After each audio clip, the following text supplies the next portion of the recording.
Good morning, Naija, and welcome to your Health Corner with me, myself, and I, your one and only Dr. Adora, where they carry all the better information where you need to make sure that your body dey very, very cajard, come drop on for your domot. And the matter where they ground today, like I talked yesterday, now color blindness. We tell you what in this color blindness be. We will explain some of the cells where we get inside our body, where they differentiate colors for us. Then on top that one, today, now, we won't tell you who and how people they get this color blindness. First and foremost, people where they get color red, green blindness, usually na inheritance. And it they occur, when I say inheritance, you feel get them from your papa or your mama.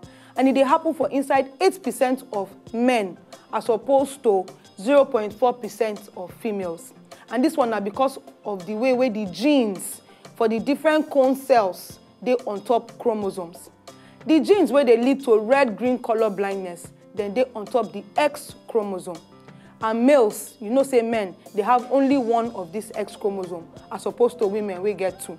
So if mom see where they carry the gene for red-green color blindness, one get normal and the other one gets color blindness, she not go get this vision problem. But about 50% of the sons of the women will be carriers. Now them go they color blind. So in other words, what they talk, we say if your mama will get two X chromosome, one of them they correct, the other one can't they color blind. She can't born man, as now she be carrier. She not get the disease though, she just be carrier. She will come pass her on to her son because if she give her that her X chromosome where they color blind, it means say the guy go they color blind. So in any family, it may not be 50% though because of the distribution of the genes, you know. Say they random. So it not mean say if he gets two pikin or one boy, one girl, say the boy must get him, the girl no get him. Not be what I mean by that. If the boy if he not get him, if he be the girl, we will go get him. Then a girl child, if he not normally get this red-green color blindness, unless her mama na carrier, then her papa they color blind. But about 50% of the daughters of women will be carriers. Them too could also carry the gene. Only 5% of people where get this color, where they color blind, gets blue color blindness. Which I mean, be say if they see blue color, they not identify them. And this one they equal in males and females because the genes for this one they on a different chromosome. They call this one chromosome 7. Color blindness, if it they due to a change in the chromosome when the baby they form for inside womb, that's not during development. But this one no they know they too inherit them like that. So what will be the problems with this color blindness fit cause? And you would ask me, say, okay, why you can't they tell us about color blindness? Many of the things we they do every day for this life, they rely on us being able to separate things by their color.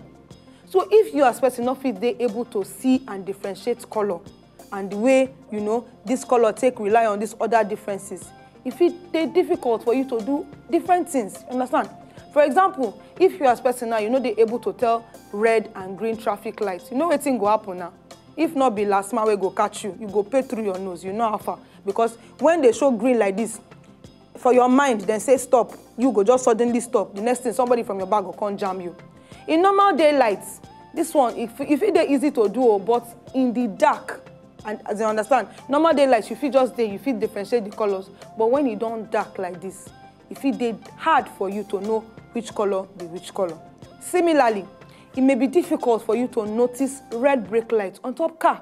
So if you drive and the car for your front just suddenly press brake, you fit think, say, in fact, you not fit see him, if you just go hit the guy. And because of this, if they don't certify you, say you dey color blind, I should say if you dey better country, you're not supposed to drive at all.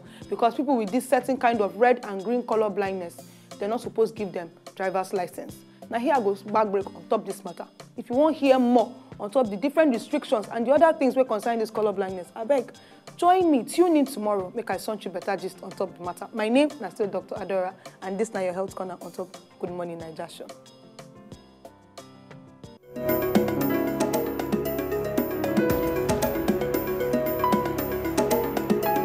If you know, just enjoy the video they want to just watch, make una sharply subscribe to our channel. Not darling.